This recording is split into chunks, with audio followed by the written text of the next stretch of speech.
U.S. Department of Justice publicly released millions of pages of previously sealed documents relating to Jeffrey Epstein's criminal investigation. This release included over 3 million pages of documents, thousands of videos and images from the case, and records showing communications with wealthy, powerful, and global figures. Lawmakers have also revealed the names of individuals they say were likely impacted in the files. The release did not happen randomly. It was required by federal law called the Epstein File Transparency Act, which was passed after years of public pressure and demands for accountability. Many Americans felt that too much information had been hidden from the public, especially considering the high-profile individuals related to Jeffrey Epstein. However, even with the large release, many files remain heavily redacted and some materials have not yet been made public. This has sparked continued controversy and debate about whether full transparency has truly been achieved. Recent revelations from the files include high-profile individuals in politics business appearing in the records. There have been official investigations and scrutiny in Europe involving diplomats and even former leaders. Public figures whose names surfaced in communications have faced reputable damage and in some cases career consequences. Additionally, videos and private recordings from Epstein's circle have drawn strong public reaction, especially because of the nature of the content and what it implies about his activities. Jeffrey Epstein was a financier and convicted sex offender who operated within social networks that included powerful figures from politics, business, and entertainment. In 2019, he was arrested on federal sex trafficking charges involving minors. His arrest shocked many people because of the scale of allegations and the status of people connected to him. About a month after his arrest, Epstein was found dead in his prison cell. His death, officially ruled a suicide, led to widespread speculation and questions about how such a high-profile inmate could die in custody. Years later, in 2008, Epstein had avoided significant federal punishment through a controversial plea deal. The deal allowed him to serve a relatively short sentence, and despite serious allegations, the plea agreement drew intense criticism from victims and advocates who argued that justice is not properly served and that powerful connections have influenced the outcome. Epstein's operations involved a vast network of associations, extensive travel, and high-profile guests at his home and private island. One of his crimes became widely known, public attention intensified around the people in his circle, and the systems that have allowed for his abuse to continue for years.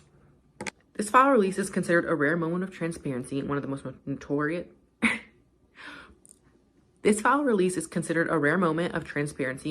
notorious abuse and trafficking cases in U.S. history.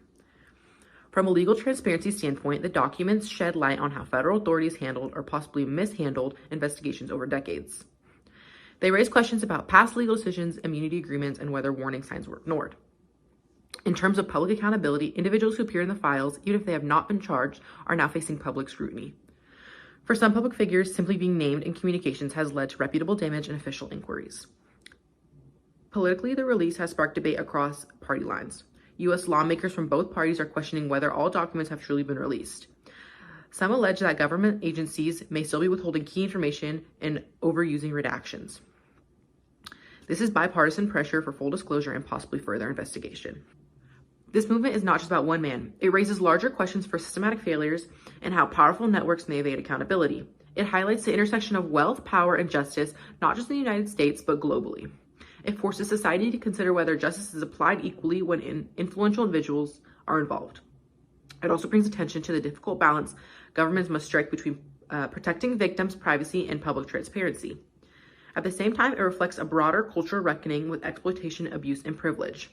Some people see the release as a turning point in transparency and law enforcement accountability, while others argue that much remains hidden and true justice has not yet been achieved.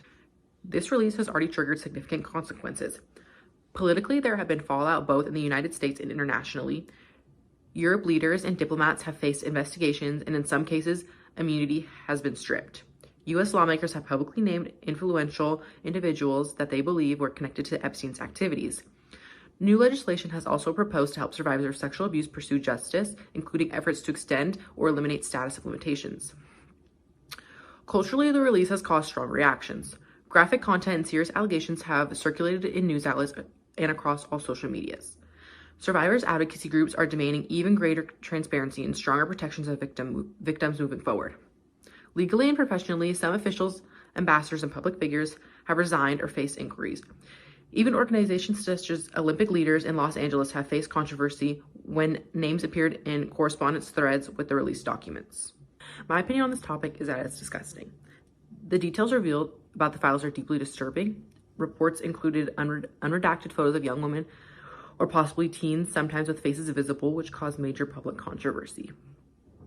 There were disturbing still images showing adults and young women in sexual and compromising ways. In addition, at least one message reportedly mentioned enjoying a torture video, which raised serious alarm and renewed questions about what materials Epstein's and his associates were shared and discussed. Beyond the shock factor, what makes this so upsetting is that many of these victims involved in exploitation were vulnerable young people. The idea that powerful individuals may have participated in, ignored, or enabled this is disturbing on a moral level. At the same time, I believe transparency is necessary. Even though the information is disturbing, bringing it to light is important for accountability and for the victims whose voices were ignored for years. Justice cannot happen in secrecy. While the details are difficult to hear, confronting them is part of preventing similar abuses in the future.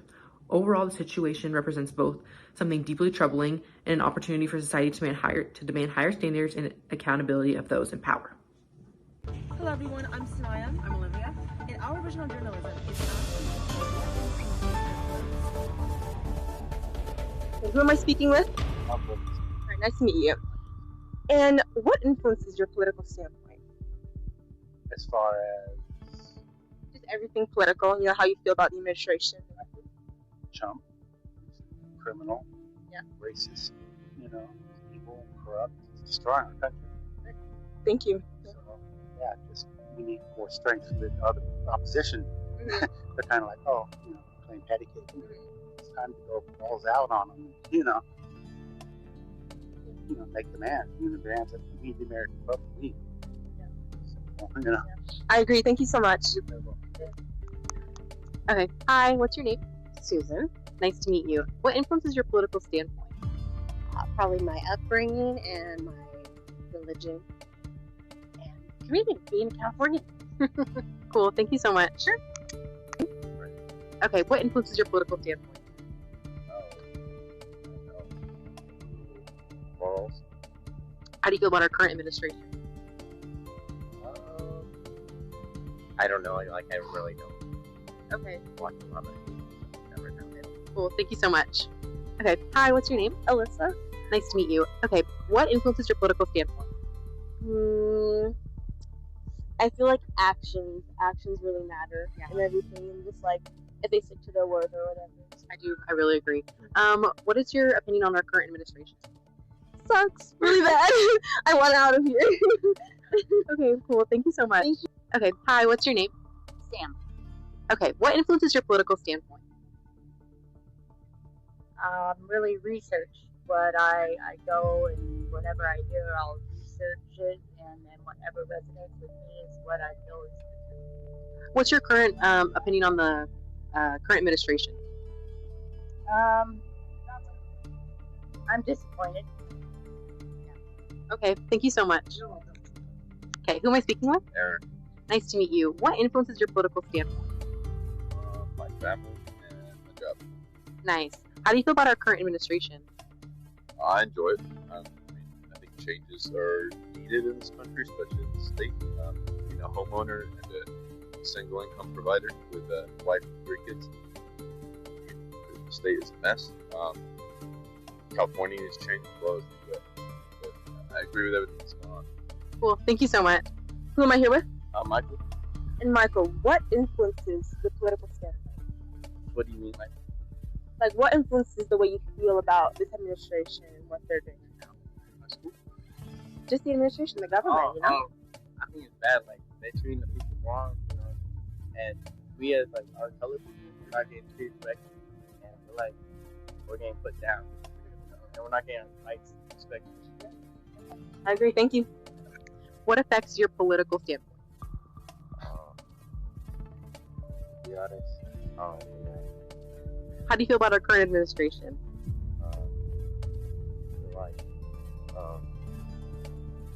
there should be someone closer in the office. I agree. Thank you. Who am I speaking with today? Banner Williams. Nice to meet you. And what influences your political standpoint? My political standpoint is influenced, grounded on scripture, on Christ alone. All right. Thank you. And how do you feel about this current administration? The current admission, there's a lot that I don't agree with. There's a lot that I do agree with. But ultimately, that God puts in place who he wants to put in place for a certain purpose, whether it be for judgment upon the nation or whether it's to prosper certain people. So, yeah, it's mixed views for sure. There's a lot of wrong going on right now, especially on Instagram. Everyone young sees everything crazy. But ultimately, if you trust in Christ as your Lord and Savior, then you have nothing to worry about, even if death comes your way. The Trump administration has said that the immigration crackdown only targets the worst of the worst, but many people without criminal records are getting swept up and detained, some of them along with their families. A mother whose family was caught up in a U.S. immigration enforcement describes being held in immigration custody along with her U.S. citizen children. In October, Jackie Merlos was released from an ICE processing center in Tacoma, Washington, after spending more than 100 days in federal custody. Jackie came to the U.S. illegally in 2003 from Honduras. She later gained a temporary legal status while her full visa is pending. She has no criminal history. Jackie was detained along with her 4 children, all of whom are U.S. citizens. They were detained at a park in Washington state near the Canadian border. She and her kids spent 14 days in a detention center before a family friend was able to pick up her children. Jackie was able to reunite with her children after her time in custody. She said, and I quote, "They treat us not as human beings, they treat us more like animals. The detention center wasn't a good place to have children. My kids started having so much hunger because of the stress and the trauma that they were going through. And kneeling on our knees and reading the Bible was one of the things that helped us get through the long 14 days in the detention center. I told them, don't worry about it. You know, mommy didn't do anything. They kidnapped us for 14 days. No one knew anything about us. They didn't let us use the phone to call dad. They didn't let us have access to our attorneys. They blocked everything from us." And now for some background. The Trump administration has said it focuses its immigration enforcement on the worst of the worst, such as serious criminals. However, many who are detained are not violent criminals and include families with children, even U.S. citizens. The PBS report is part of broader recent coverage about how immigration enforcement affect families inside the U.S., including several other stories of U.S. citizens' children detained with their parents. The story is relevant because it raises questions about whether the government's statement about enforcement priorities are completely accurate and true. Although officials claim they focus on dangerous criminals, stories like this suggest that ordinary families are being detained as well. It adds to the national discussion about how immigration policy should balance security with fairness and the protection of children's rights. The story brings attention to situations that many people might not otherwise know about, especially how U.S. citizen children of detained parents can be affected. Personal stories like this can influence public opinion and motivate advocacy or legal action on behalf of families.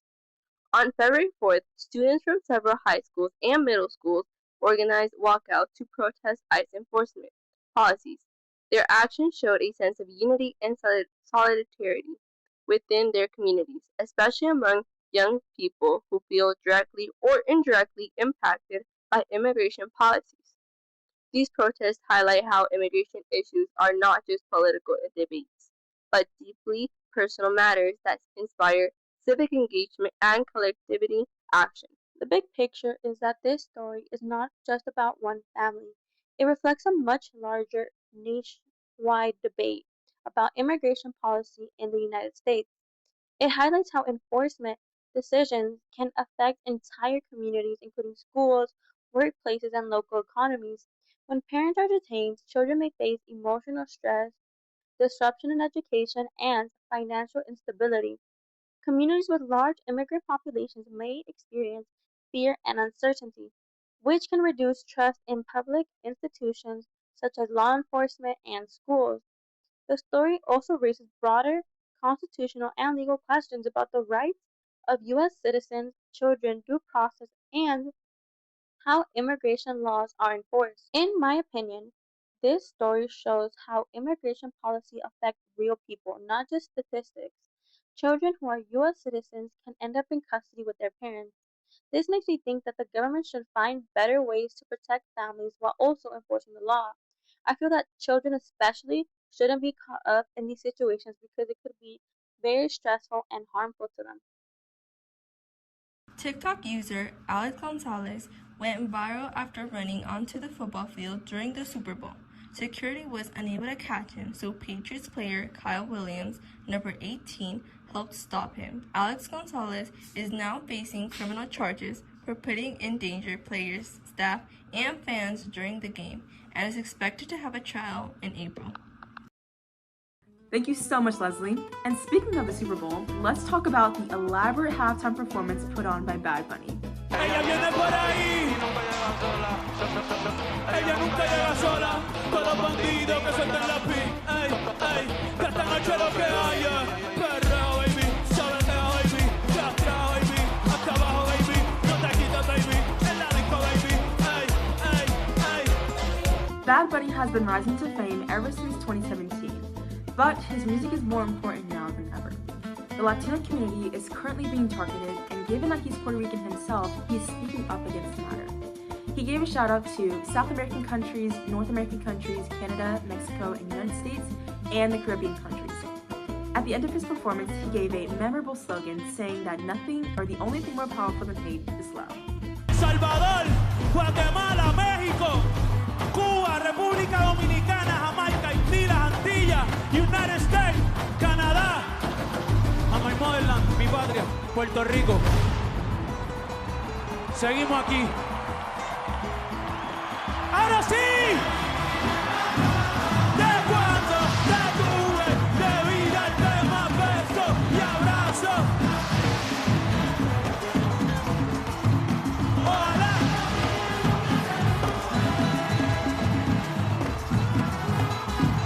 Muchas gracias. Today I'm going to be discussing a tragic and deeply disturbing event that took place on February 6th on the outskirts of Islamabad, Pakistan's capital. During Friday prayers, a suicide bomber attacked the Shiite mosque, the Khadija al-Kubra, killing at least 31 people and injuring over 169 others. Worshippers were in the middle of a prayer when the explosion whipped through the mosque. Witnesses described the scenes of chaos, bodies on the floor, and people screaming for help.